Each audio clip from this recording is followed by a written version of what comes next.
Wala pang mga taga-moral.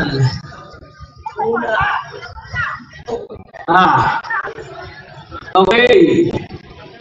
Sige, meron naman akong pin-repair. Okay, mag-alala. Nag-ahanda talaga ako. Okay. Ang mangunguna po ngayong umaga sa ating lahat, sa ating linggo sa sangkatawat ay ang tanggapan po ng servisyo action center. Okay. Muli, inanayaan natin yung ating mga empleyado. Kapag pwede naman kayong mag-forward, yung mga sa likod. Oo, hayaan nyo yung mga late ang nasa huli. Ayan. Okay. Pakikisuyo po. Still, wala pa rin yung mga taga-moral. Okay, sige. Huwag wala sila pa. Ako na lang ang bahala dyan.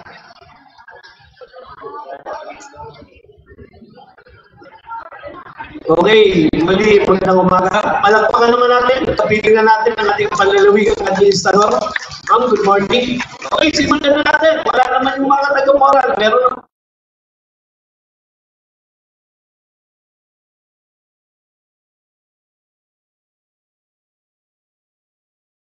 Maabot ng 43 yung body heat index. Ano po, yung 38, yung ating temperature Celsius, yung body heat index natin o yung pagramdam ng ating katawan ay nag-40 plus, nag-43.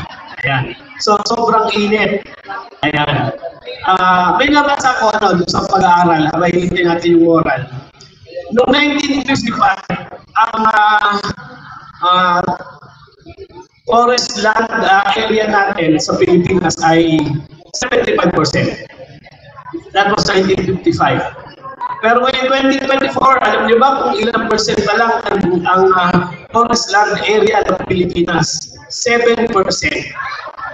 Yun na lang ang natitira. Kaya ganoon kainit yung nararamdaman natin. From 1955, ay 75% ang land, forest land area. So, yun yung mga meron pa ko tanin na pulo. Kaya ngayong 2024, baka hindi nyo sa pag-aaral, ano po, ito ay 7% na lang. So, can you imagine, gaano kalaki yung nawala? Ano? Almost halos wala na.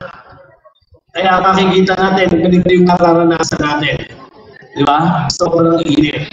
Okay, sige, natin naman taga-moral. Isuyo, hindi na pa namin kayo inaantay. At ako na may nag-prepare. Kung wala kayo, meron din ako na akong inihanda. Okay, tawagan natin si Pastor Navarro para po sa ating 10 minutong spiritual agreement.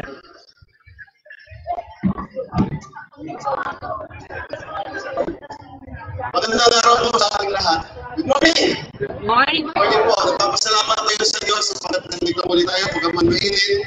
Pero ang Panginoong Diyos ay bigay sa atin ng lakas upang tayo ay maging masiglahan sa ating pong isang linggo na naman pagkatrabaho. Isang magbati po para sa ating mahal na Gobernador, Gobernador Emiliano Hernandez, at sa kanyang may bahay, Gobernador Mariano Hernandez.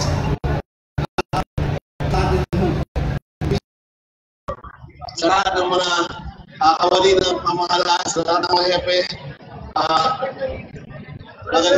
magandang umaga po. Ako ay nag-rush dahil galing ako panumba. Pero ganun pa man, sa biyaya ng Diyos ay nandito tayo ngayon at ang Diyos ay kumikilos at gumagawa sa buhay ko natin. Yung mga po muna tayo lahat, tayo muna i-pray.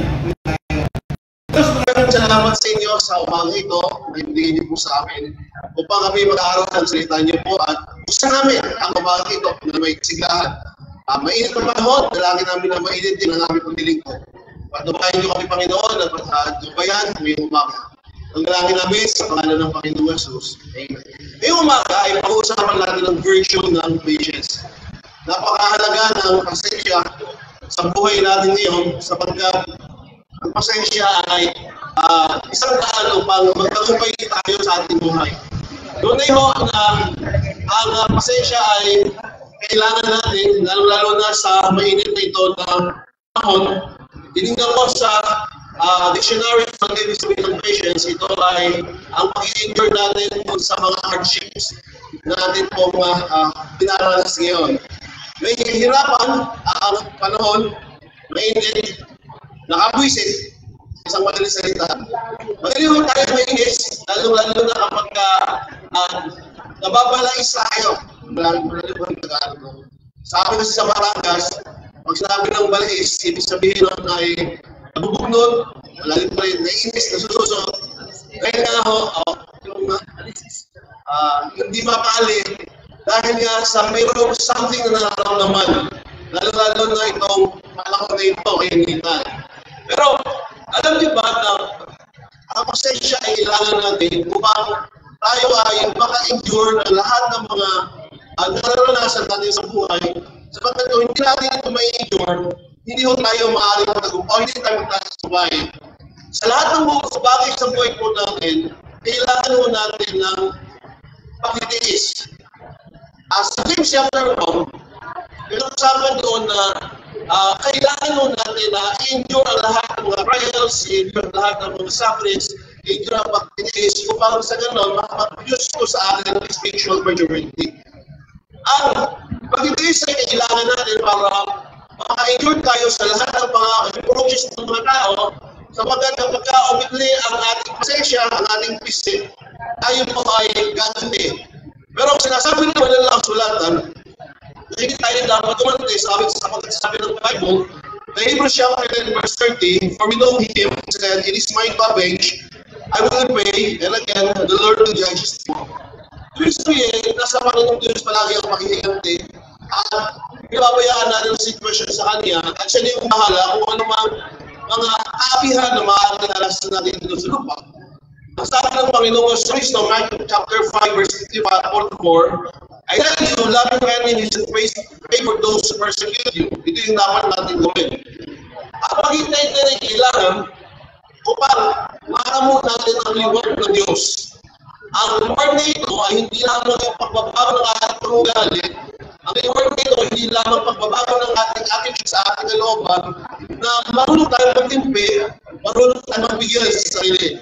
Sapagkat kapag hindi tayo natutong magbigay sa sarili, malamang papapahamak tayo. Sumunod, ang pag-itaya ay napakahalaga sapagkat usually kapag nag-pray tayo, kailangan natin ng tugon o answer ng Panginoon sa prayer. Pero kailangan natin ng pasensya din. Sabi ng Hebrews chapter 4 verse 16, let us then approach God's throne of grace in confidence so that we may receive mercy and find grace to help in time of our need. So sa time na makakailangan natin, kailangan natin tumato. Ask, seek, knock. Pagkatungo natin sa ating Panginoon, pagdalangin natin, minsan ang tagal-tagal sa kutitong prayer natin. Pero, darating ang panahon, sa ating kataga, sa pag-uusap sa Panginoon Diyos, sasagutin niya po ang bawat mga hinihiling natin sa Kanya sapagkat siya ay marunong tumukod sa ating pong mga panalangin. Ang patience din ay nakakahulugan na we should be willing to abide. Marunong tayong sumunod. Pag pinag-usapan ng patience, at naanong tayo sa traffic mo, di po may bakas ng traffic mo. Pagka nainis tayo doon sa traffic light at hinabol natin, ibigit natin yung red light, dahil na kilim na tayo sa traffic, masasuffer tayo ng consequence. Ang huli tayo, titigilan tayo, babayan tayo, pupunta tayo. Magkaroon tayo ng problema. It's either, kahit mainit ang ulam natin, nakipagkikita tayo sa ali, hindi tayo nag-intay, dahil mainit nga ang panahon, magkakaroon din tayo ng problema. Napakahalaga na kalma lang. Sa init na ito ng panahon, dapat alala ko sa atin, sa buong isang lingkod nito, maging kalmante tayo. Kung masyadong mainit, masyadong mainit pero wag masyadong mainit ang ulo natin. Nakakainit doon ng ulo talaga, ang init ng araw. Pero ang hamon po na sa atin, na encouragement sa ating lahat, maging pasensyoso tayo, sundin natin kung ano yung rules and regulations, huwag tayo maalis doon, at manatili tayo sa pagiging kalmante palagi. At every ito, magkakaroon tayo ng kapayapaan palagi. Dahil hinahinay lang. Lahat ng mga bagay matatapos paunti-unti. Pagka nakakamba ka ng trabaho, pasensya lang. Apakainis din sa tayo, pasensya lang. Umaari ka sa tayo na konti. Tapos, inhale, exhale. Inhale, exhale. Inhale, exhale. Yan, makakaluwag-luwag na ating mga ramdam. So, tandaan mo natin, ang virtue na pinag-usapan natin ngayon dito is patience. Maging pasensyoso, sana umawa lahat ang bawat isa sa atin. Lalo-lalo na ito, ang init nga. Pasensya lang, ganyan talaga yung panahon. Pero matatapos yung summer. Darating yung panahon, December na agad. Hindi, dahil ulit. So, tayo yung lumapit sa Diyos at tayo manalangin. That's why, manalangin mo natin ang stock. Pagkatapos Diyos, maraming mo salamat sa inyo sa umagang ito. Binigay niyo po sa amin para sa ganon ay maintindihan namin ang katotohanan na kapakahalaga na kami po ay maging pasensyoso. Magaman, karamihan sa amin ay nabibilan din sa araw dahil sa trabaho, yung iba ay nainitan, yung iba ay maraming mga dapat accomplish. Dalangin namin Panginoon na kayo kikilos sa gagawa Panginoon para matapos namin ang dapat namin pagpusay na may mahabang pasensya. Dalangin namin na maging pasensyoso kami sa sarili namin, maging pasensyoso kami sa sitwasyon namin, maging pasensyoso kami sa apo namin, at sa lahat ng mga bagay maging patient kami. At dalangin namin sa kanila po pag-gawin mo dito, patumayan niyo po, maging kanilang helpe, maging kanilang mga kawali. Dalangin namin Panginoon na may magiging daloy ng programa. Dalangin namin Panginoon na papatumayan po sila, gagawin din po sila. At paulit po Panginoon ang kanilang mga gawain at pagtatrabaho. Haniling namin sa inyo, Panginoon, sa tulong at biyaya po ninyo, kayo ang kikilos at gagawa sa kanila para mas lalo niyo pa po silang pagpalain. Maraming po salamat sa inyo, Diyos. Dalangin namin sa pangangailangan ng aming Panginoon at tagapagligtas sa Kristo Jesus. Amen. Amen. Ibigay na ng time. Inaharap si Pastor. Okay, ito lang. Ayan. Pero Pastor, kanina sabi ko, nakakainit ng ulo. Mainit dito, nakakainit ng patok. Kasi yung init na sa patok. Ayan, dito wala sa ulo, nasa patok. Okay, maraming salamat. Ngayon naman, natawag na tayo sa pinaka-highlights ng program natin ngayong umaga. Ang ginagawa pagtaras ng patawat at pagpangunapon at tanggapan ng Servisyong Tama Action Center. Palagpakan naman yung buong persa ng staff. Kaya gagawin natin katukan lalo na yung mga nangangailangan tulong sosial. At lamang yun, sa napakaraming atas na ginagawa na ng tanggapan. At ngayon, para sa pagpapadali ng programa, nais na pong iliwat ang programa ngayong umaga ay Ginong Edgar Pangilinan, ang Deputy for Administration.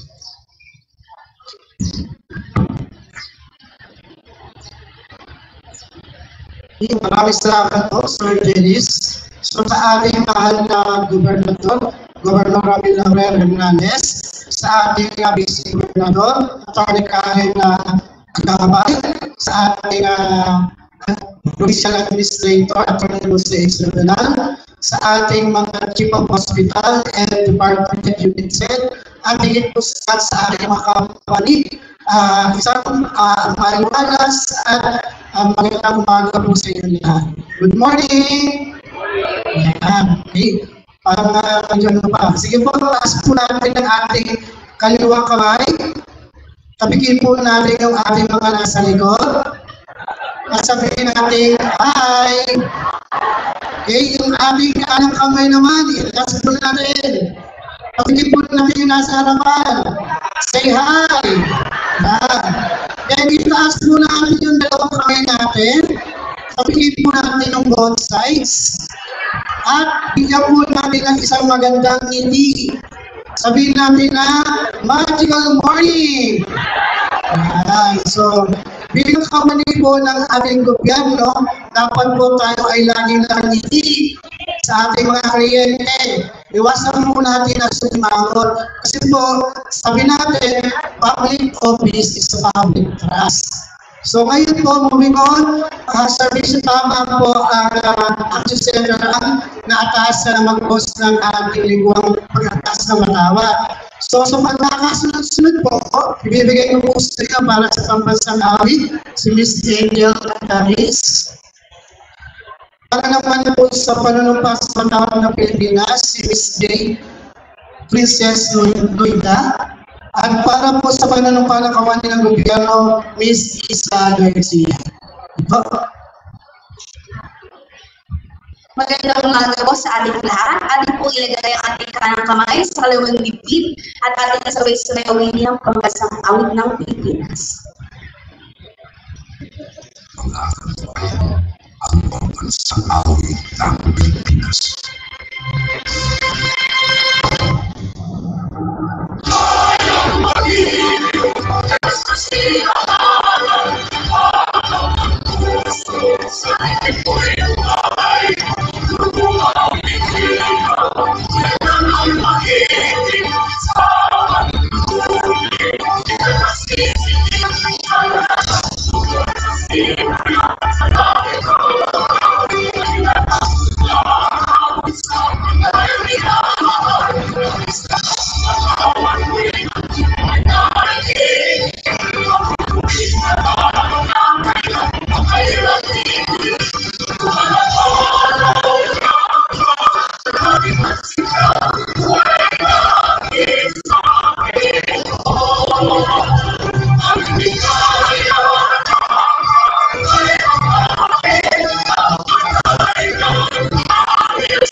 Itaas po natin ang ating kanang kamay at sabay-sabay po natin pagkasin ang panunumpa sa katawan ng Pilipinas. Ako ay Pilipino, buong katakatang nanunumpa sa katawan ng Pilipinas at sa bansang kanyang sinasagisan na may dagat, katarungan ng kalayaan na ipinakilos ng sambayan ng mga Diyos, mga tao, makakalikasan at makabansa.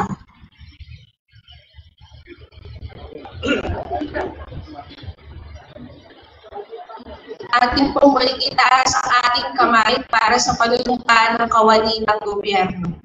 Ako ay kawani ng gobyerno, tungkulin ko maglingkod na tapat at mahusay.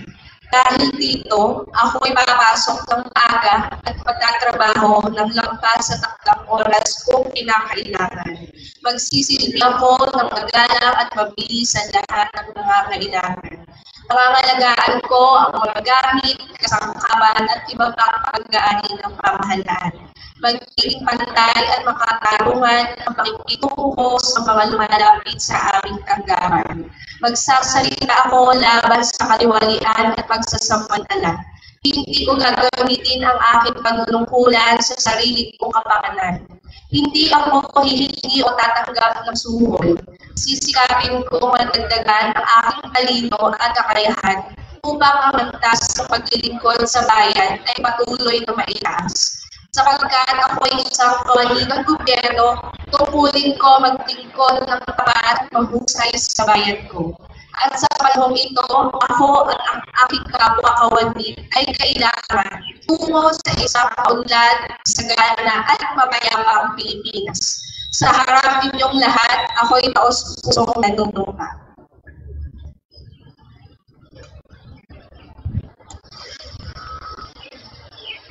Okay, so sa pangalawang bahagi po ng ating programa, para po ibigay ang mga nagawa ng aking opisina sa Service Action Center, pinakikita lang po sa inyo ang aming hepe, Mr. Frederick Eleka.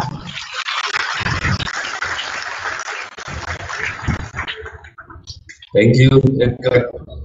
Magandang umaga po sa inyong lahat. Sa ating pong mahal na Gobernador, Gobernador Laurel Hernandez, sa kanyang may bahay, si Gobernador Ruth Hernandez, sa sangguniang palalawigan na pinamumunuan ni Atty.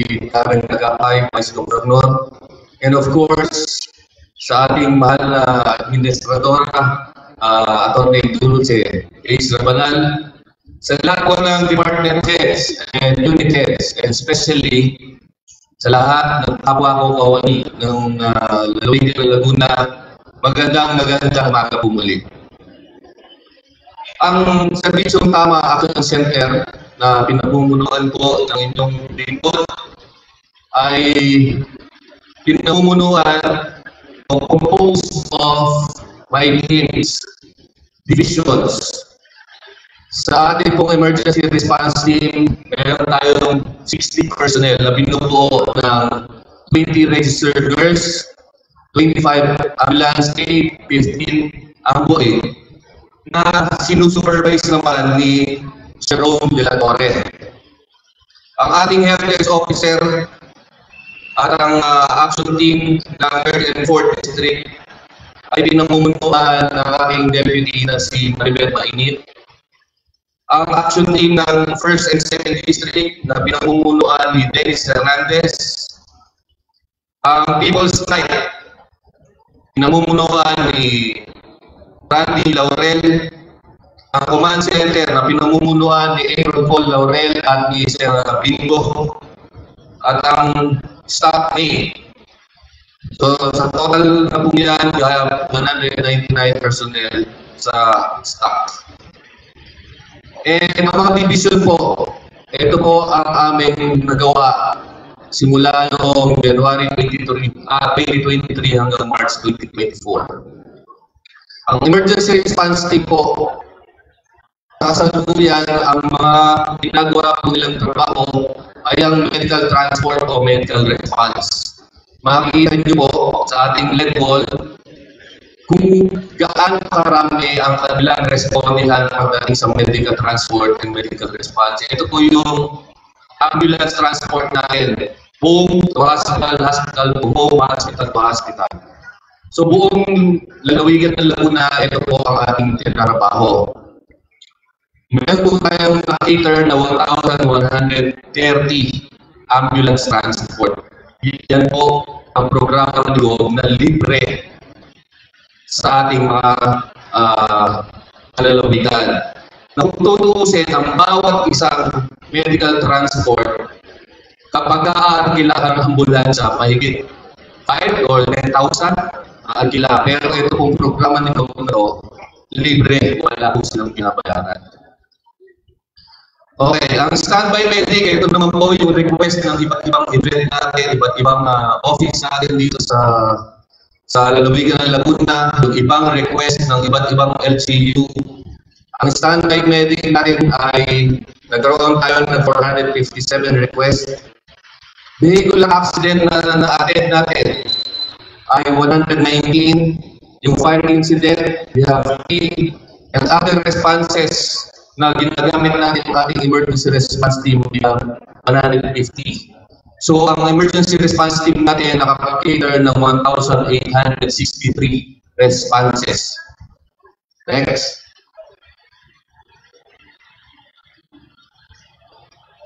So yan po yung mga pictures, yan po yung mga ginawa nila o nagkaroon pa po natin na trabaho ng emergency response team. Ang ating po second division, ang health desk na makikita natin sa 9 district hospitals. Ito po yung mga trabaho nila at nagagampanan nila. Yung ambulance po, yan po yung mga ambulance assistance.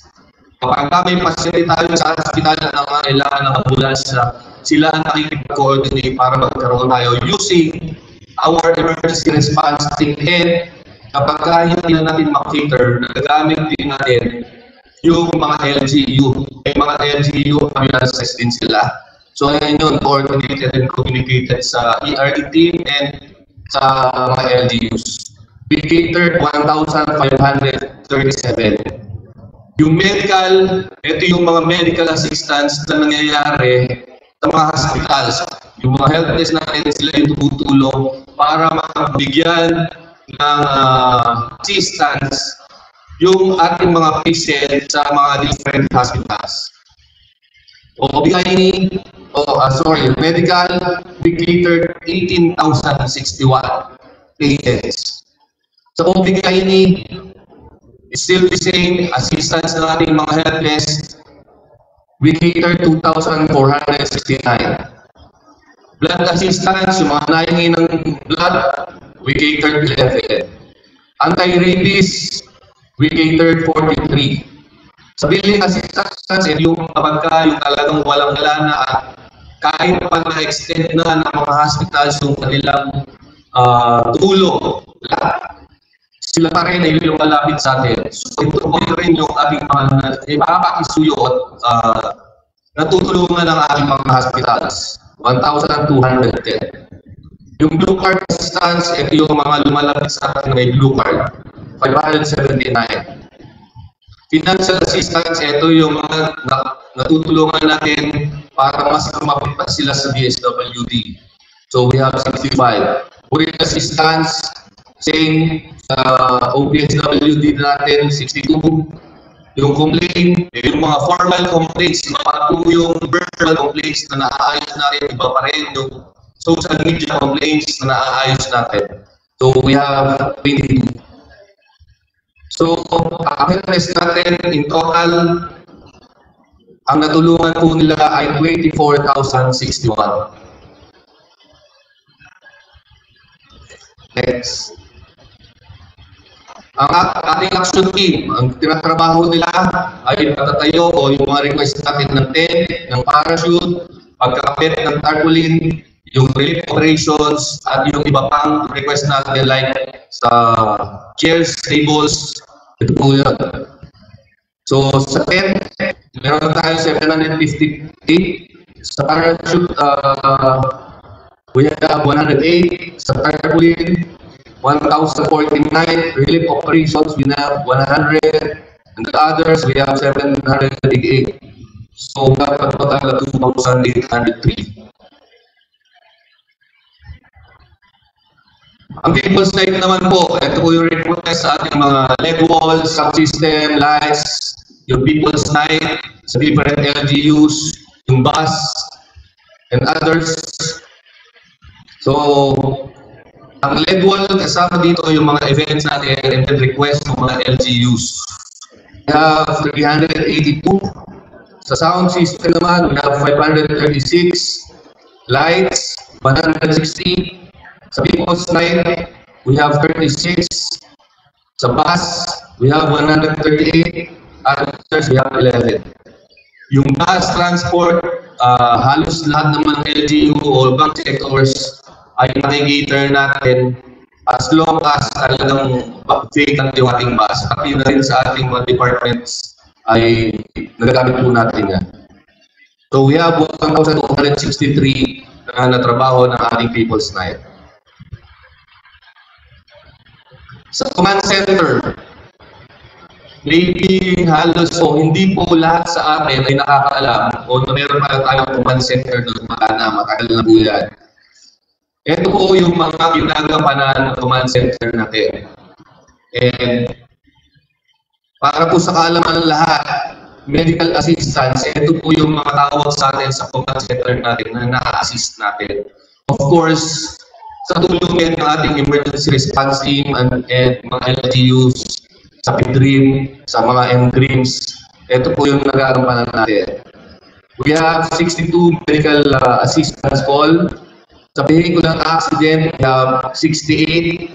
Sa ambulance transport, we have 261. Hospital assistance, we have 14. Fire, we have 11. CCTV assistance, kapag po merong nangangailangan ng CCTV dun sa iba't ibang area, we have 49. Yung blue card, ito po yung mga kasama natin yung na-encode and na-verify. Kapag ka nagtatanong kung regarding sa kanilang mga blue card, we have 23,028. And blue card verification, 393. And other responses, we have 31. Sa command center, we catered 23,917. Next. So others, iba pa ginagawa ng aming office ay coordinate ng ating Provincial Crisis Management Council. Ito yung ating mga volunteer members, orientations and training. So sa members orientation, we already oriented 2,661. And then training ng BLS, we have 12. Community Disaster Volunteer Train BLS, we have 269. Other members oriented, we have 2,876 with a total of 5,770.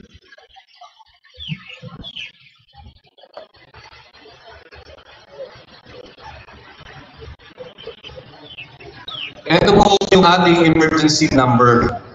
Sa lahat po ng hindi nakakaalam, kasi yung iba, especially first, second district, hindi pa nila alam ang emergency number natin, Laguna Command Center natin. Napaka-vital po nito dahil lahat halos ng emergency call ay kinikita na natin through command. Maganda na po yung communication and coordination natin sa command center natin. So kindly, dun sa mga emergency call nyo, although may alam natin yung mga personal numbers natin, mas inaano po namin na padaanin natin sa command center dahil sila po ang immediate. Why? Kasi minsan po, tumawag sa akin, hindi ko pa alam yung mga information na dapat yung ibigay sa akin o details doon sa mga pasyente. Kapag sa kanila, alam na nila kung ano yung mga details na dapat lagunin directly, maibigay na po agad kung kailangan nyo ng ambulance o kung anumang assistance ang maibigay ng ating office sa inyo. So please, tandaan po natin ang ating emergency number. So yan po ang gumagana ngayon sa ating command center. And that is being manned 24/7. So wala pong natutulog sa kanila at sila po ay 24/7 na nagbabantay. So yan lang po ang report ng aming office, Service ng Tama Action Center. Muli po, magandang umaga po sa inyo.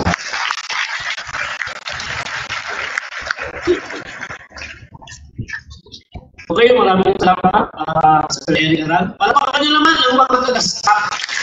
Kaya nakita nyo alam kung gaano ka-busy yung kanyang opisina. Kaya huwag kayo magtaka kung bakit gano'ng kadami yung mga staff nila. Talagang lagi sila nasa forefront. Lalo na pag may mga sakla, may mga disaster, at saka mayroong mga aksidente at yung mga pagdadala ng pasyente. Napaka-useful napakamahal kasi ng ambulansya kung kayo ay aarkila at minsan wala pa. Samantala ngayon, nasa ating lahat, napakarami nating ambulansya at napakalaking tulong sa mga kababayan natin na talagang walang pambayan. Kaya pwede bang palapakan natin ng malakas ang mga taga-staff? Kaya nagpo-complain, kaya hindi dapat nadala. Huwag mag-complain huwag sa social media sa kanila. Sila, communicator din nila yun. Napaka-importante lang na sa social media kasi yung reklamo nyo, walang mangyayari doon, walang papupuntahan doon. I-judge agad tayo doon. So, may mga complain kaya number 1 yun, sa kanila nila, make formal complaint at action na nila yun. Okay, maraming salamat. At ngayon naman, tayo dumako doon sa iba pang mga programa, kasakay na ito. Baka may mga patalasas kayo na nais panggitin. At tawagin natin si Yael. Meron silang may announcement sila rito. Alright, so isang magandang umaga po, Provincial Government of Laguna. Good morning to our Provincial Administrator, Attorney Jose Surmanal, to our department heads, unit heads, at sa lahat po na ating kapwa-kawani sa pamahalaan ng lalawigan ng Laguna. Isang magandang umaga po sa inyo lahat. Ladies and gentlemen, the Provincial Government of Laguna would like to welcome and give honor to our special guest this morning for bringing pride in the province of Laguna. Our guest is a beauty queen hailing from Kalayaan, Laguna. Tested 32 other aspirants from all over the country at the recently concluded Miss International Queen Philippines 2024 held on Sunday, April 14 at Aleo Theater in Pasay City. Likewise, she bagged most of the awards from the night, including Best in Filipino Costume, Best in Swimsuit, and Best in Long Gown. Before winning the coveted MIQPH 2024 crown, she also won several pageant crowns including Binibining Apollo 2022, Binibining Ikatindahi ng Laguna First Runner-Up, Queen Prestige International 2022 First Runner-Up, Queen of Arts Say Beautiful Princess, and among others. Kaya naman po, ladies and gentlemen, pamahalang palabigan ng Laguna, let's all welcome our Miss International Queen Philippines 2024, Miss Sophia Nicole Arcangel.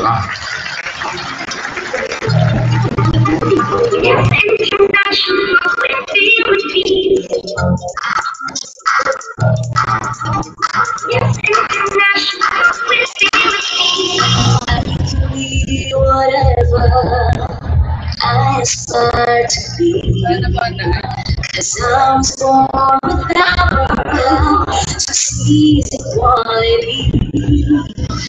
I don't wake up at the right down. She'll raise the voices of our community. Spread love, compassion. Once again, palakpakan po namin ang ating Miss International Queen Philippines 2024, Miss Sophia Nicole Arcangel.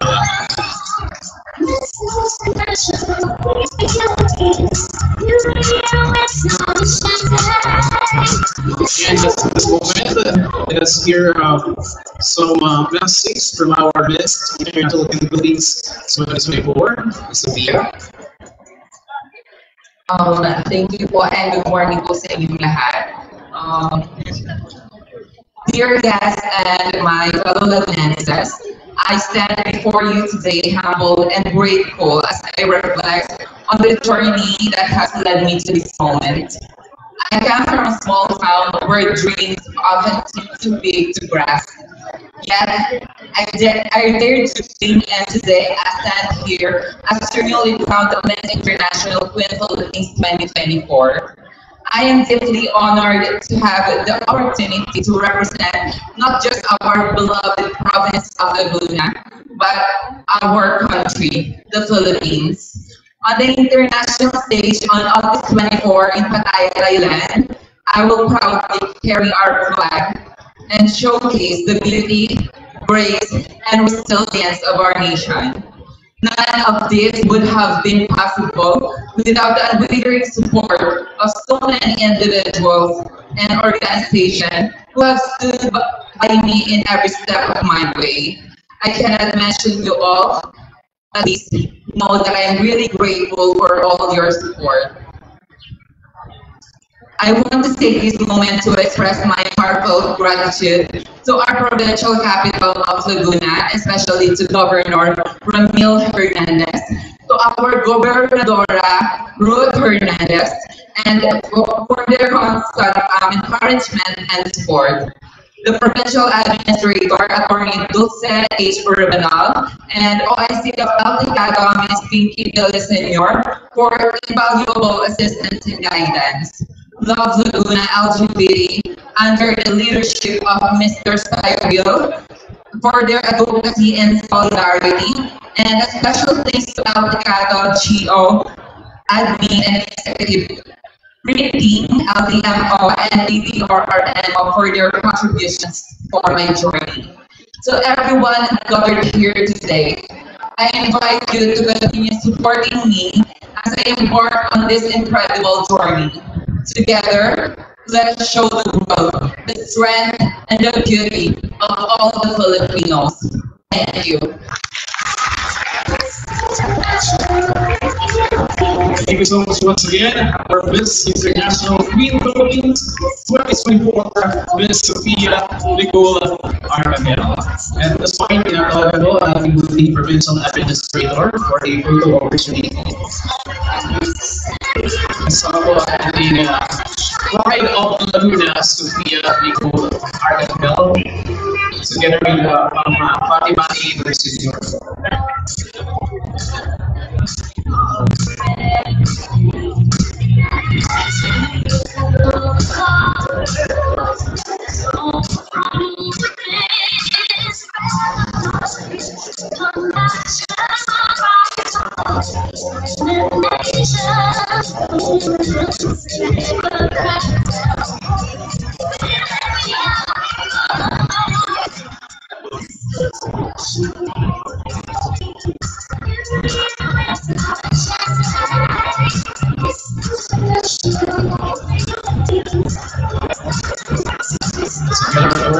Mr. Peter is going to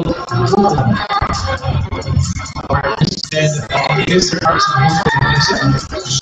our house returns of Tagalog, Tagalog, Senor, and authority to say so.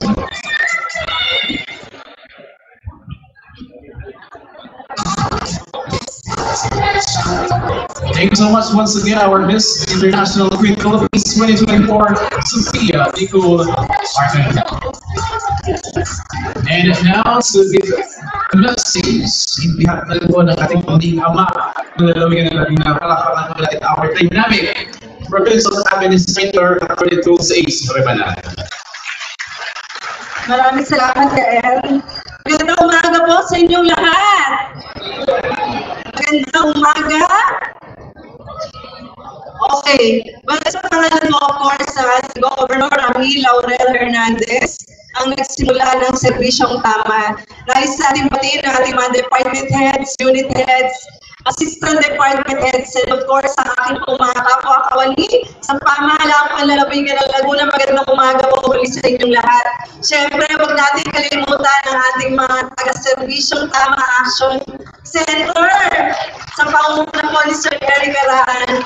Your report speaks for itself kung ano yung mga nakaka-accomplish mo at kitang-kita how hardworking you are sa pag-deliver ng ating mga basic services. Napakarami yung naging accomplishment. Actually, sa lahat ng mga dumadating na communication sa akin, I think most of the letters addressed sa staff, no? Kasi napakalawak ng sakop ng ating servisyong tama action center. So maraming salamat sa walang sawang serbisyo sa ating mga kalalawigan dito sa probinsya ng Laguna. Maraming salamat sa inyo. Staff, talabakan po natin ulit ang ating mga taga-serbisyong tama action center. Ano po? At ngayon, kapalad tayo, nakapiling natin ang pride ng Laguna, Miss International Queen Philippines, Sophia Nicole Arcangel. Palakpakan natin si Sophia. Kapalad tayo kasi kapiling natin siya ngayon. I think she has different schedules. Napaka-hectic na schedule ni Sophia Nicole. Pero pinili niya na magpunta sa atin ngayong umaga. And alam niyo, today we are gathered to extend our warmest welcome to our very own Sophia Nicole Arcangel from the Municipality of Calayan Province, Municipality of Calayan Province of Laguna. Pagalitan ako ni Mayor Sandy, laganapan nito, no? Taga-Kalayaan po si Sophia. Alam niyo, pinapanood ko yung video niya. Napanood niyo ba yung video ni Sophia? And masasabi ko, with her grace, voice, and undeniable spirit, she has captured the hearts of many. Na-capture ba ang mga puso nyo? Ha? Ngayon pa lang na-capture mo yung puso namin, Sophia. She has captured the hearts of many. And alam nyo, she does not only represent the beauty of the province, but she is a testament to the perseverance, determination, strength, resilience, and diversity of Filipino culture. Kaya ako talagang bilang Lagunense, napaka-proud ko, Sophia, because you have won and you have gotten the title of Miss International Queen Philippines. And as you embark on your journey in the international pageant, know that you carry the hopes and dreams of every Lagunense and of every Filipino for that matter. And lahat kami, we will rally behind you with our unwavering support and commitment so that you can be able to win the crown as Miss International Queen 2024 title. Alam mo, congratulations, Sophia, on your remarkable achievement. Because nakita ko how humble you are. Nakita ko yung strength mo at yung talagang perseverance mo in order for you to win. May your reign be filled with countless blessings unforgettable experiences, and the unwavering support of every Lagunense and every Filipino. We are looking forward, Sofia, Nicole, Arcangel, to another grand homecoming as you become a Miss International Queen 2024. We are all rooting for you, and we are congratulating you in advance because you know, and we know, that you're going to get the title. Okay, we are praying for you. Good luck on your journey. Congratulations, mabuhay ka. Mabuhay ang Laguna, mabuhay ang Pilipinas. Maraming salamat po sa inyo lahat. God bless you, everyone. Thank you, and good morning.